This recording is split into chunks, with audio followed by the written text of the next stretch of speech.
መቼም ቢሆን በድንግልና ያገባውት ባሌን ገላ ለሌላ አሳልፌ እሰጣለሁ ብዬ አስቤ አላውቅም ነበር። በትዳር ህይወት ውስጥ እያለች ከሌላ ሰው ጋር የፍቅር ግንኙነት በመጀመሯ ምክንያት ትዳሯን ለማፍረስ የተገደደችው ዘሪቱ በቅርቡ ባሳተመችው ከልጅነት እስከ ልጁነት በተሰኘ መጽሐፏ ላይ ብዙ ስለራሷ ያልሰማናቸውን ጉዳዮች ዳሳለች። አርቲስት ሰለሞን ቦጋለ ለህብረት ለበጎ ሆስፒታል የተሰበሰበው ገንዘብ ወደ ኪስ የሚገባበት ምንም አይነት አሰራር የለም ማለ አርቲስቱ ለሆስፒታሉ ሰሞኑን መነጋገሪያ ስለነበረው ፎቶ ማብራሪያ ሰጥቷል። አባይ ይመጣሉ የሚል ሐሳብ ያልነበረኝ። ኦኬ ቅድም ካልከኝ ጋር ብዙ ቦታ ስለማይገኙ ስለሚያማቸው ምናምን አይመጡም። ግን ልክ ሲመጡ ሲገቡ ሳይ ከሳቸው ላይ አንድ ፎቶ እንደማገኝ እርግጠኛ ነበር።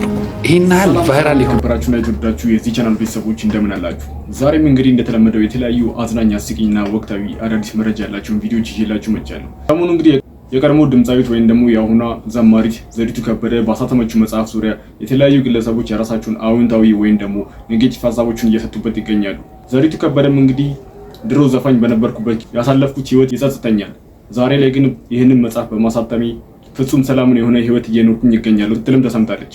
በሌላ በኩል ደግሞ ተወዳጁ አርቲስት ሰለሞን ቦጋለ ሆስፒታል አስገነባለሁ በሚል ስም ከህዝቡ የሰበሰበውን ገንዘብ ለሆስፒታሉን ባለማስገባቱ ምክንያት ህዝቡ የሆስፒታሉ ጉዳይ ምን ላይ ደረሰ እያለ ጥያቄ እያስነሳበት ይገኛል። ሰለሞን ቦጋለም እንግዲህ በዚህ ዙሪያ የሰጠው ምላሽ አለ። እነዚህና የመሳሰሉትን ቪዲዮዎች ይዤላችሁ መጥቻለሁ። ላይክ በማድረግ ጀምሮ የተሰማችሁን ሀሳብ አስተያየት ኮሜንት ላይ ጻፉልኝ። ለዚህ ቻናል አዲስ ናችሁ ደግሞ ሰብስክራይብ በማድረግ ቤተሰብ መሆን ትችላላችሁ። እንደተለመደው ከአዝናኝና አስቂኝ ቪዲዮዎች እንጀምር።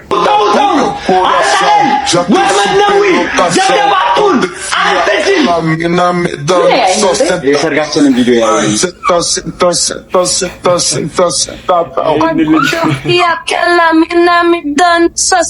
ይህን ልጅ ሲግማመለው ወይስ ምን? እናንተስ ምን ትሉታላችሁ? በቀን ይሄን እንቁላል ዝም ብዬ ውጣለሁ ጋይስ ፈሴ በየድኩበት ማንዛረጥ ሆነ። ከዛ ደግሞ እንዴ እኔ ነኝ እንደዚህ መፈሰው እስከምል ድረስ ናሌን እያዞረው ፈሴ። ኧረ በስመ አብ እንቁላል እንዴ ጥንብ ነው እንዴ ጋይስ? ኧረ በስመ አብ ምን ይመረረኝ እኮ እንዴት ነው ሳልፈሳ ኖር ደግሞ ዝም ብሎ ማንዛረጥ። ኧረ በስመ አብ እኔ ለማንኛውም መልካም ሐሙስ እወዳችኋለሁ። አዶናይ የስራኒስተ ስግጥ ፈምስ የሚለውን ቻሌንጅ አስተምራ ይኸው ህዝቡ እንዳለ ሰግጦ ቀረ ሳይፈምስ። ሰማይኔ ፍቅር ለአንተ ቴክስት ልካለሁ ብዬ ተሳስቼ ለአባትህ ላኩላቸው። ምን ብለሽ?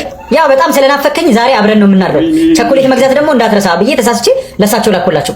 በጣም ነው ያፈርኩት። አሁን አንብበውት ከሆነ እና ቴክስቱን አንብቦት ይመጣል ብለሽ ፈርተሽ ነው? መተናል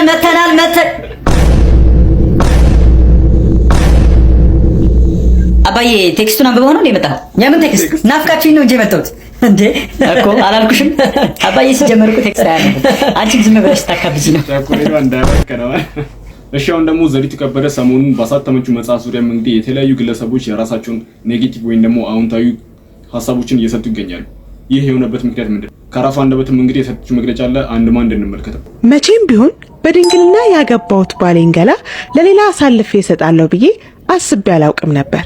በትዳር ህይወት ውስጥ እያለች ከሌላ ሰው ጋር የፍቅር ግንኙነት በመጀመሯ ምክንያት ትዳሯን ለማፍረስ የተገደደችው ዘሪቱ በቅርቡ ባሳተመችው ከልጅነት እስከ ልጁነት በተሰኘ መጽሐፏ ላይ ብዙ ስለራሷ ያልሰማናቸውን ጉዳዮች ዳሳለች።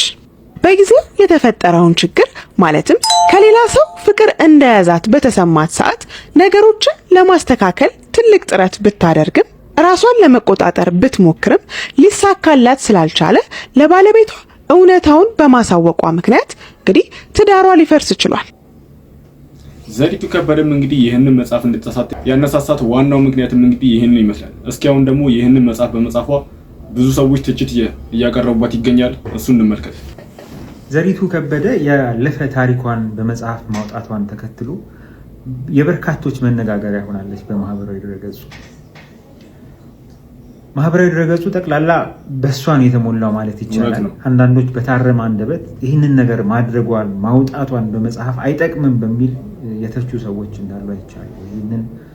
ይህ ቪዲዮ እነሱን አይመለከትም። ነገር ግን ያለፈ ታሪኳን ስለተናገረች ሊያነውሯት፣ ሊያራክሷት፣ ሊያዋርዷት የሞከሩ በጣም በርካታ ሰዎች ግን አይቻሉ። በጣም በሚያሳፍር መንገድ ማለት ነው። የሰው ልጆች ክብር የተጠበቀ ነው። በምንም ሁኔታ ውስጥ ይገኝ በኃጢአት ውስጥ በወንጀል ውስጥ በማንኛውም ሁኔታ ውስጥ ይገኝ የሰው ልጅ ክቡር ነው። ስለ አንድ ሰው ገመና ስላወክ ብቻ ያወከው ነገር እውነት ስለሆነ ብቻ እንደፈለክ መናገር ትችላለህ ማለት አይደለም። በእርግጥ በዚህ ዘመን ብዙ ሰዎች ክብራቸውን ያጡበት የተዋረዱበት በጣም በርካታ ምሳሌዎች ማንሳት እንችላለን። ይሄ በርካቶች ስለተነጋገሩበት ነው እዚህ ላይ ማውራት ያስፈልጋል እና ሁነኛ አጋጣሚ ነው ስለ ትችት ባህላችን ለማውራት ብዬ ስላሰብኩ። በወንጀል ሕጋችን አንድ ነገር ስም ማጥፋት የሚባለው ሐሰት ሲሆን አይደለም፣ እውነትም ቢሆን የተናገርክበት መንገድና ዓላማ ነው ስም ማጥፋት የሚያደርገውም የማያደርገው። ስለዚህ አይደለም ስለ አንድ ሰው ያለፈ ታሪክ ይቅርና አሁን ስለሆነው ነገር እንኳን አንስተህ ሌላን ሰው ማዋረድ፣ ማንቋሸሽ፣ ማነወር አይቻልም። ስለ መካሰስ ወይም ስለ ህግ መጣስ ስለ ወንጀል መሆን አለመሆን አይደለም ማወራው፣ ስለ ጠቅላላ ማህበረሰባዊ እሴቶቻችን ነው ያወራል። አንድ ሰው የሆነች ጉድፍ ሲገኝበት ልክ ራሳችንን እንደ ነጭ ወተት ቆጥረን ምንም ጉድፍ እንደሌለበት ወደፊትም ምንም አይነት ስህተት እንደማይሰራ ንጹህ ሰው ራሳችንን ቆጥረን ስህተት የተገኘበት ሰው ላይ ስንረባረው የዛን ሰው ቅስም ለመስበር የምንሄድበት ርቀት በጣም ነው የሚያሳዝነው። በእርግጥ ያልተገባ መንገድ የሚሄዱ ለትውልዱ አራያ መሆን የማይችሉ ሰዎችን ከስህተታቸው ለመመለስ በታረመ አንደበት የሚደረግ ትችት ተገቢና ትክክል፣ ግን ለተራ የዕለት ፍጆታችን የወሬ የቧልት ፍጆታችን የወሬ ሱሳችን ወይም ይሄ በማህበራዊ ድረገጽ የለመድነውን አይነት ተራ ቧልትና ንግግር አድርጎ ለማለፍ ሲባል የአንድን ሰው ክብር በዚህ ልክ ማዋረድ ፍጹም ተገቢ አይደለም። እሷ ይሄንን ነገር ስትጽፈው ካለፈ ህይወቷ ሰዎች እንዲማሩ አስባል። ይህንን ማድረጓ ትክክልም ይሁን አይሆንም ግን መልሶ የእሷ ማነወሪያ የሚሆንበት ምንም ምክንያት አይታይም። እስኪ የትኛው ሰው ነው ያለ ስህተት ያለ ጉድፍ ከትላንት ዛሬ የደረሰው ነገንስ የሚሻገረው?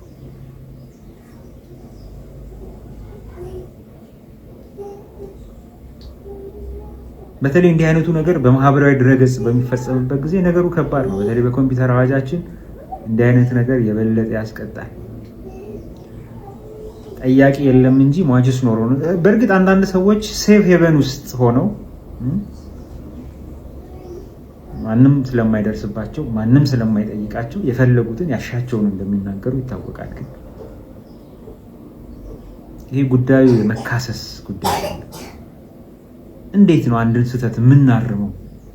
እንዴት ነው እርስ በርሳችን የምንተያየው እንደ ማህበረሰብ?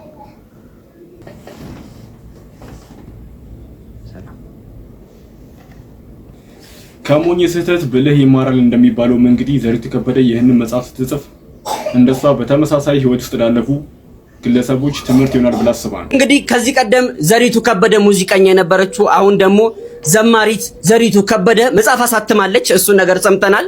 ነገሩ በእንግሊዘኛ ስለተጻፈ ብዙም እኔ ያው አላላቀውም። ግዕዝ ላይ ነው ጎበዝ እና በግዕዝ ብጽፈው አውቀዋለሁ ወይ በአማርኛ እና ከባድ ነገር ነው እዚህ ላይ የተናገረችው አሉ።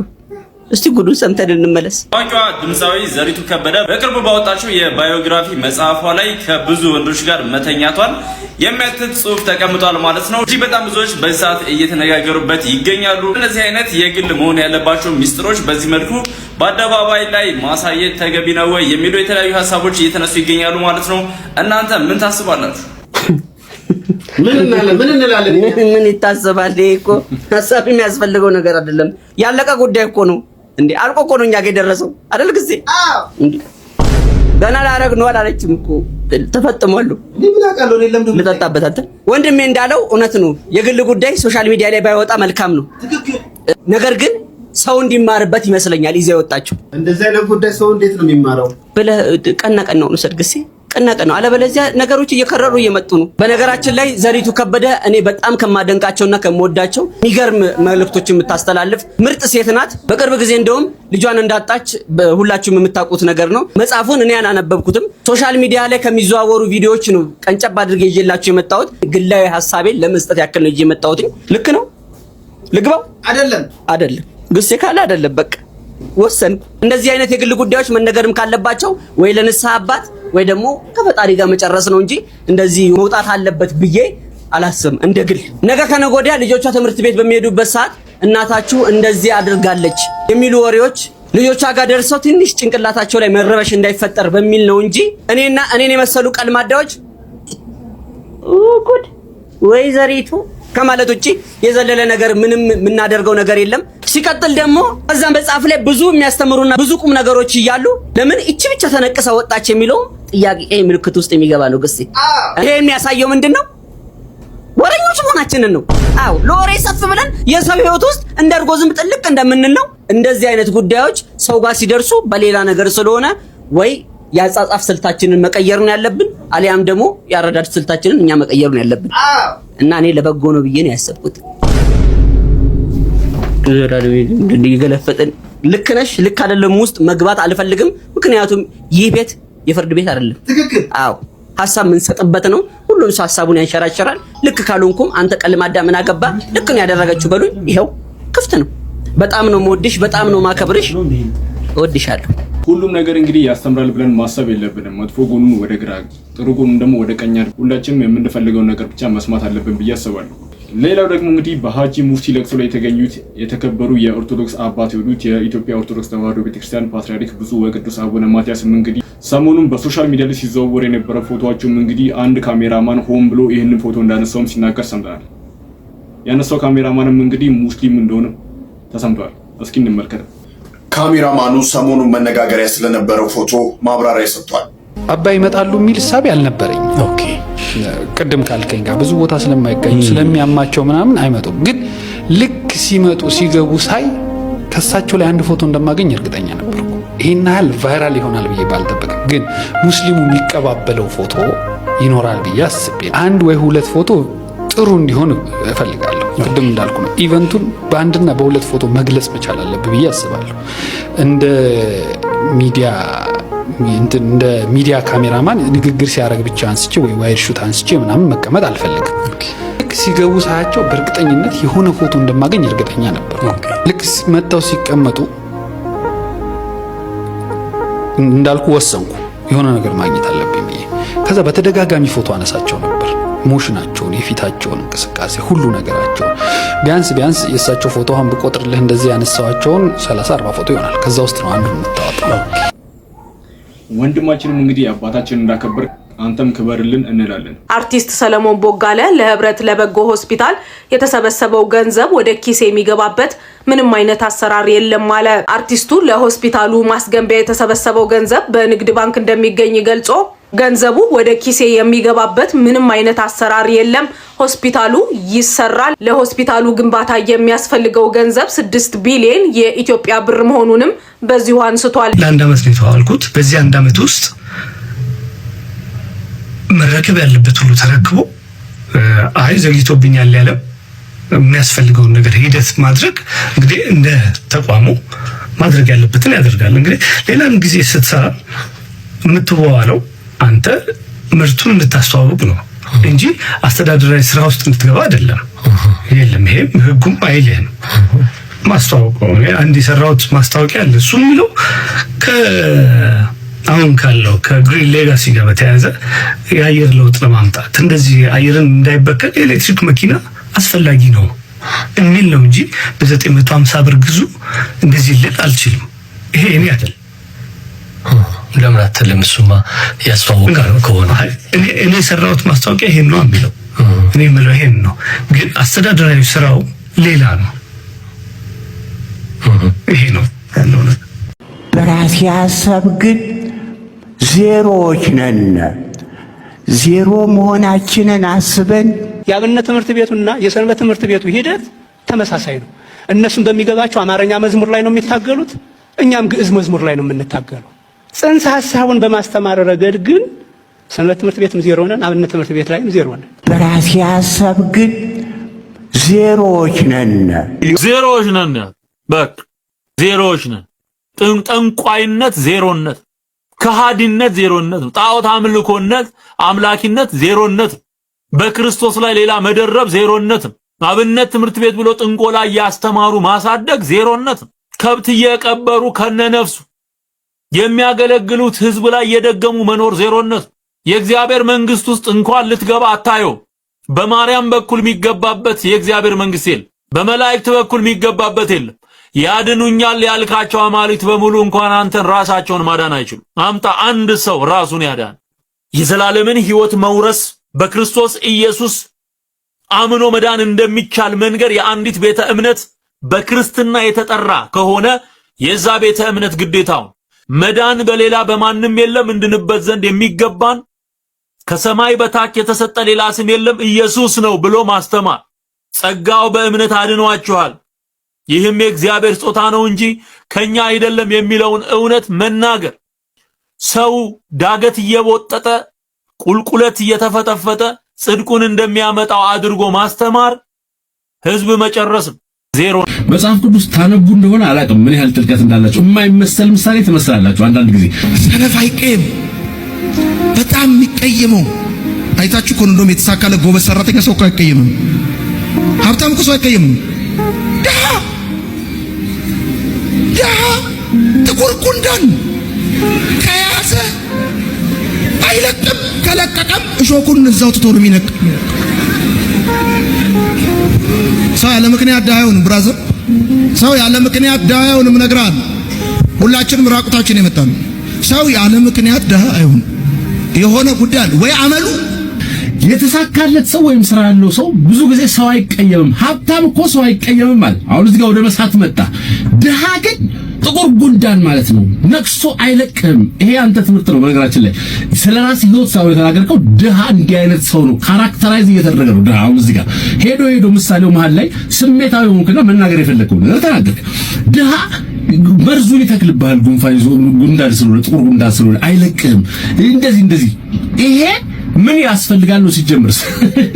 ስለ ጉንዳን የተባለው መጽሐፍ ቅዱስ ላይ ታውቃለህ። ጠቢቡ ሰለሞን ጉንዳን ሄድና ተመልከት አለው። ምን አይነት ትምህርት እንደሚወስድ ከጉንዳን ጥንካሬውን፣ ተካፍሎ መብላቱን፣ ከራሱ ክብደት በላይ ተሸክሞ ለሌሎች ነገሮች መትረፉን፣ ሁለት ሆድ እንዳለው ሁሉ ጉንዳን ታውቃለህ። ሁለት ሆድ አለው። አንዱ ሆድ ምግብ የሚበላበት፣ አንዱ ሆድ ሌሎች የሚይዝበት ስቶሬጅ።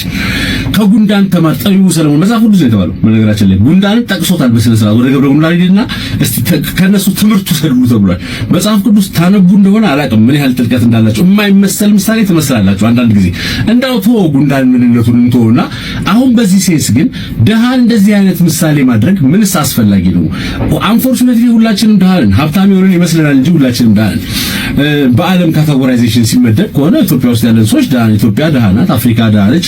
ከዛ እንግዲህ ባለጸግነትን አሁን አንተ የምትለው ድሃ መሰረት በገንዘብ ስለሚለካ ማለት ነው፣ በቁሳቁስና በገንዘብ ስለሚለካ በዛ ደረጃ ሲደመር በድምሩ ውጤት በድምር ሲባዛ ድምር ሁላችንም ድሆች ነን። ሀብታም የሚባል ነገር እዚህ ሀገር የለም። ትናንትና የሆነ ቦታ ጋር የነበረ ሰዎች ዛሬ ስለተሳካላቸው ሰማይ ስለተሰቀሉ የመጡበትን ባክግራውንድ ረስተው ድሃን እንደዚህ አድርገህ ማስተማር። አሁን ይሄ ትምህርት ምን ያስተምራል? ድሃ ከነከሰ አይልቅህም፣ ድህነት እንደዚህ ነው ብሎ ድሃን ማስተማር። ተቀምጣችሁ የምትስቁ ሰዎች በሙሉ ያልገድላችሁ ባለጸጋ ሆናችሁ ከሆነ በጣም የሚያሳዝነኝ ግን የምትባሉት ሰዎች ከተቀመጣችሁ ውስጥ 75% ጉንዳኖቹ መሆናችሁ ነው የሚያሳዝነኝ። እየተሰደባችሁ የምትስቁ ሰዎች ግርም ይለኛል አንዳንድ ጊዜ ሰው እየተሰደበ ተቀምጦ ሲያዳምቅና ሲስቅ። ይሄ ከጽድቅ ጋር አይገናኝም፣ ከምንም ትምህርት ጋር አይገናኝም። ሰው ከማዋረድና ከመዝለፍ ጋር ይገናኛል። አዎ ኦፍ ኮርስ ይገናኛል። የማይሰጥ ምሳሌ ነው የሰጠው። ሲጀምር ከግል ህይወት ጋር የሚገናኝ ምሳሌ ማለት ነው። የግል ህይወት አለቀ። ቤተሰቦች ሰነፍ ስለነበር ውጭ ሀገር ስለነበሩ ለምን አይልኩም ብዬ ጠምዳቸው ነበር። ስለዚህ ሰው ከመጥመድ ከምንሰንፍ ተነስተን በየካልዲሱና በየቃተኛው ከምንሮጥ ቤት ኪራይ ላይ ውራ ከምንሆን ስንፍናችንን ጥለን ብንሰራ ጥሩ ነው፣ ያስኬዳል። የሰርጀሪ እያወጡት የዛን ሰዓት ፌል ሊያደርግ ይችላል። ብትሰጥህ 1 ዓመት ምናምን ብትጠቀምበት ነው። ሳይዙ እንትን ብሏል፣ ትንሽዬ ነው። ያንተ ሳይዝ ደግሞ ትልቅ ነው። እሱን ለማዳን ነው። ቢሆን ቢሳካ ደስ ይለኝ ነበር። አሁንም ሌላ ተጨማሪ ቢኖረኝ ባደርግለት ደስ ይለኛል። አንቺ ከሄድሽ በኋላ ያለው ነገር ተካይደክ ነው። እዚህ የተመረመርኩት በሙሉ እዛም ተመረመርኩ። ምንም በቃ መስጠት ትችያለሽ አሉ። ሰሩ። ዶክተሮቹ የሰርጀሪ ያወጡት የዛን ሰዓት ፌል ሊያደርግ ይችላል። ይሄን ነገር ገና ሳትገቢ ሳትጀምሪው ቦርድ ምናምን የሚባል ነገር እዛ ጋር ነው አቅርቦ የሚነግሩሽ። ያን ነገር አምነሽበት ውስጥሽን አሳምነሽ ነው የምትገቢው። እስቲ ወንታን ነገር ስትነቃ ኩላሊት ባለቤት ኩላሊት አካል ውስጥ ገብቶ እንዳለ ሲነግሩ የነበረው ስሜት እኔ ምንም አላሰብኩም። በቃ የእሷ ልፋት ዳንኩ። በቃ መምጣቴን እንጂ ከዚህ አክሲደንት ይደርሳል ብዬ ጭራሽ አላሰብኩም። ኤፍሬም አንተ አሁን ብዙ ቻሌንጆች ላይ ነው ያለኸውና እኔ ካሳለፍኩት ነገር አንፃር የምልህ ተስፋ አትቁረጥ። የሰው ልጅ መጀመሪያ ቀድሞ የሚሞተው ተስፋ ሲቆርጥ። ለማንኛውም ቤተሰቦች ዛሬ ይዤላችሁ የመጣኋቸው ቪዲዮዎች እነዚህን ይመስሉ ነበር። አሪፍ ቆይታ እንደነበረንም እርግጠኛ ስለሆንኩኝ ቪዲዮ ላይክ ሳታደርጉ ጀምራችሁ ላይክ አድርጉ። የተሰማችሁን ሀሳብ አስተያየት ደግሞ ኮሜንት ላይ ጻፉልኝ። ለዚህ ቻናል አዲስ ናችሁ ደግሞ ሰብስክራይብ በማድረግ ቤተሰብ መሆን እንዳትረሱ። ቀጣይ የተመረጡና አዳዲስ መረጃ ያላችሁ ቪዲዮዎች ይዤላችሁ እመጣለሁ። እስከዛው መልካም ጊዜ